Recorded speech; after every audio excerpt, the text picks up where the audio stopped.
The press has named it a so-called knockout game. We don't discount that exists. It's a possibility. We've investigated and we continue to investigate. With me here, Rabbi Gary Moskowitz. He is a former cop, lives in Brooklyn. He is teaching fellow Jews to defend themselves against these so-called knockout attacks, has a black belt, also in karate, and is known to fellow cops as Rambowitz.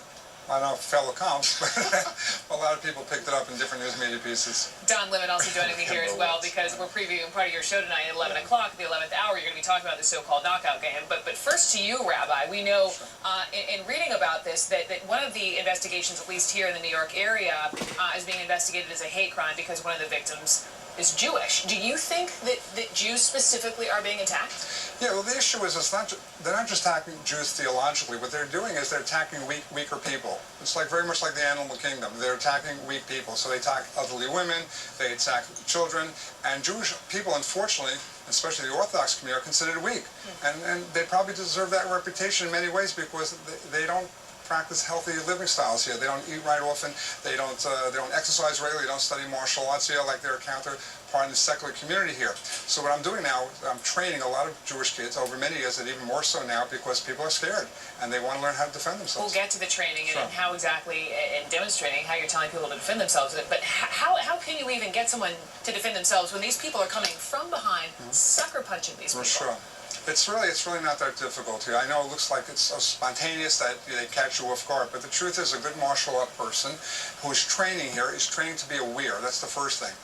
We have actual physical and mental exercise to train you to be aware. And one of the ways to be aware is that if you train and you see 3 or 4... Be aware of your surroundings. Totally here. There's a whole training here. There's a whole mental imagery thing that we teach people that we do in martial arts on a regular basis here. It's a very important concept. You have eyes on the back of your head. Can I just say something? Listen, the knockout game, there's no denying the video. You see the video there and you see it's happening.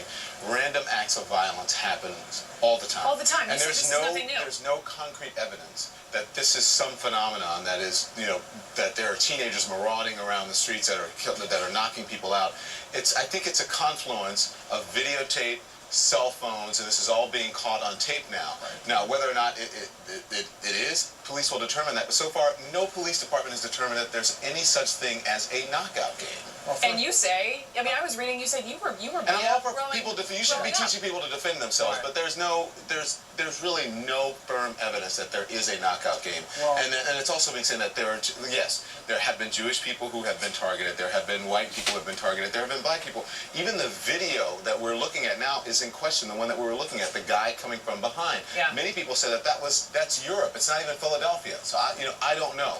But I know that there is evidence that this has been happening since 1994, and all of a sudden the videotape has now caught up with because people are watching on cameras. Yes, there's also a slap game in Europe as well. There are all kinds of things. Right. If I can just mention that actually it's been going on for well before 1994. I was a police officer in 1982, and it was going on then. It's going on for over a generation here. In fact, it's not just a game, it's more of an initiation.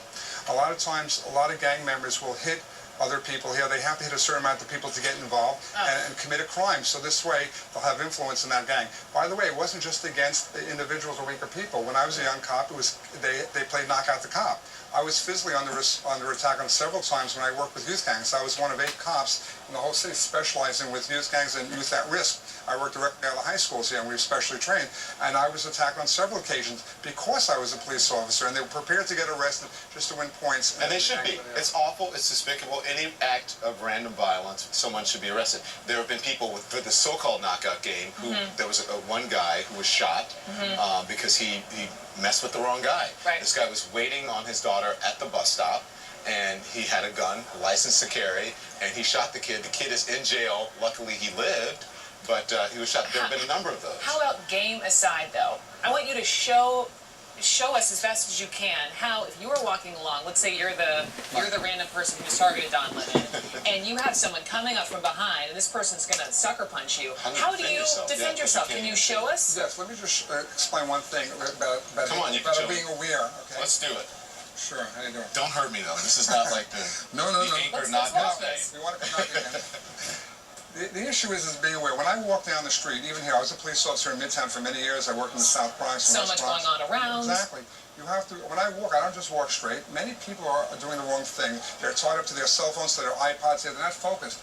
Many of them are getting hit by cars, they're tripping on the sidewalk, and they're getting assaulted here because they're not focused and paying attention. When you walk in the street, it's very much like you're driving a car. You should be focused on your surroundings. So then what do you do? If you're walking and I... Watch. If I'm walking down the street, I don't just walk down the street oblivious to everything. Every so often, I do a turn to check my peripheral vision here on both sides. That's what we do in the city. You have to. Right. You have to. So if you're walking by, if you're attacking me from behind, let's say, and first of all, if you're attuned to people around you here, and as I'm walking, and he throws that punch, which side? And does it matter? I can redirect it. Watch what I did. As he throws the punch, I'm redirecting his force, and I'm throwing it with the same thing. If I want to continue, I can go here and just take him down slowly. These are all physics tricks. Careful, this man has to be on television at 11 o'clock tonight. This is my livelihood right here. If he punches with the other hand, I can redirect and come around, and I can keep spinning around and take it. Now I put him in a shoulder lock, where his shoulder will separate here if I put more pressure on. He'll be a very good boy. Okay? Black belt rabbi, but those are things but you what can if do. you are, seriously, what if you're walking, you don't see some, there's nothing, I mean, Too many nothing people is are buried foolproof. too many people are buried in the Nothing is phones. foolproof. No, we're not saying this is guaranteed. You're getting an advantage. The advantage is to become aware. And the second thing is, if you do get hit, let's say throw a punch, let's say I get hit in the face, punch slowly. Yeah. And I got hit. We're trained to absorb punch and to go with the flow and then come back in and take them down in some type of grappling. When you grapple, then you can take people down. I'm going to start calling him Rabbi Kick Butt. But listen, here's the thing, Final thought, and then we gotta go. Yeah, this is the final thought. Nothing is 100% foolproof. Sure. We spoke to a woman who said her 5-year-old son was a victim of the knockout game, getting out of a taxi. She's paying the taxi driver. All of a sudden, she gets out to walk. Her son falls, and then she goes, "What happened?" And by the time she figured it out, the perpetrators were gone. Right. She eventually caught up with him, according to her. But as I said, it's not 100% foolproof. No, but I mentioned it. But you have to be aware of Sure. yourself. One of the things that have to be done is I'm involved in trying to promote some legislation here. I'm working with one of the state senators in New York. His name's David Weprin, and other people also. We're trying to get some laws passed, a new game violence law. If someone's going to commit an assault and try to hurt somebody because of that, they can be charged with an felony. On top of that, we need human relations classes back in the public school system where they learn about perception, communication, empathy skills. Teach them young. Yeah. Rabbi Moskowitz. Thank you very much. Thank you so much. Brooke, because he may think you're coming after him. Black belt. John Lemon, thank you. And you're going to be talking about this 11th hour tonight, 11 o'clock Eastern, Right specifically. in case you missed it. Right, thank you. Yes, here you 11 go. o'clock.